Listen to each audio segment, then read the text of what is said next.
Parmi nos programmes experts, nous avons un programme qui s'appelle ME310, Design Innovation. Nous le réalisons en collaboration avec l'Université de Stanford et un réseau international de 15 partenaires académiques. Le programme inclut 2 voyages à la Silicon Valley et requiert de la part des élèves une grande dose d'empathie, mais aussi d'initiative. On est parti d'un sujet assez général qui était réinventer l'expérience de la salle de bain des seniors pour plus d'autonomie chez eux. On va faire plein d'activités. On va prendre sa douche, mais on va aussi se brosser les dents, se préparer le matin, mettre le maquillage. Et pour les seniors, c'est beaucoup plus compliqué parce qu'ils ne sont pas aussi souples qu'avant, ils n'ont pas la même force.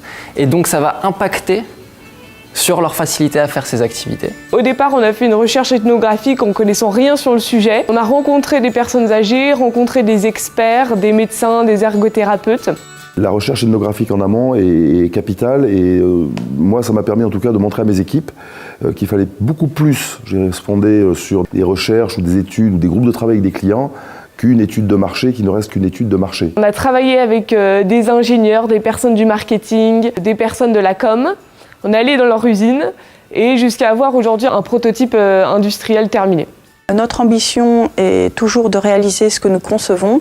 Donc si un partenaire nous fait confiance pour réinventer une offre produit, nous cherchons en un an non seulement de concevoir, mais aussi d'aller le plus loin possible, au minimum jusqu'à un prototype pré-industriel, voire à une pré-industrialisation et une commercialisation. Et cette idée d'avoir à vraiment construire un truc du début jusqu'à la fin, m'a vraiment motivé, c'est pour ça que je voulais intégrer ce programme. Bien que j'ai une formation de designer, j'ai toujours été intéressé par le monde de l'ingénieur. J'avais aussi envie de découvrir une nouvelle facette du design, une autre culture et l'esprit du ME310 m'a tout de suite plu. Dans le cadre du projet qu'on a fait entre la D-School et Valeo, donc nous sommes très satisfaits des résultats parce que nous avons pu découvrir de nouvelles choses.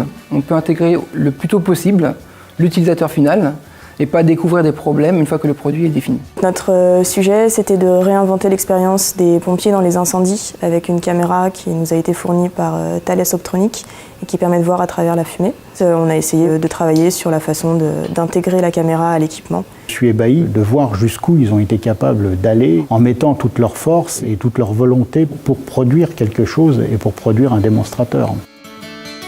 Ma meilleure expérience de l'année sont les voyages à Stanford. Le premier parce que ça nous a permis de nous rapprocher et de créer vraiment une grande équipe au sein de la D-School, pas 3 équipes de 4, mais vraiment une équipe de 12.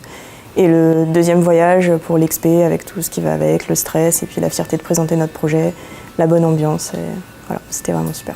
Les élèves apprennent à travailler dans un système ouvert, dans un écosystème d'acteurs, aussi bien à mailler avec l'entreprise, avec les partenaires en interne, qu'avec des partenaires académiques, des étudiants qui sont à l'autre bout du monde. I wasn't really sure what to expect. This was the first time I've ever worked on a project with a global team before. I really enjoyed getting to know everyone here. The teaching staff here was really helpful for us as well. So it was overall a good experience.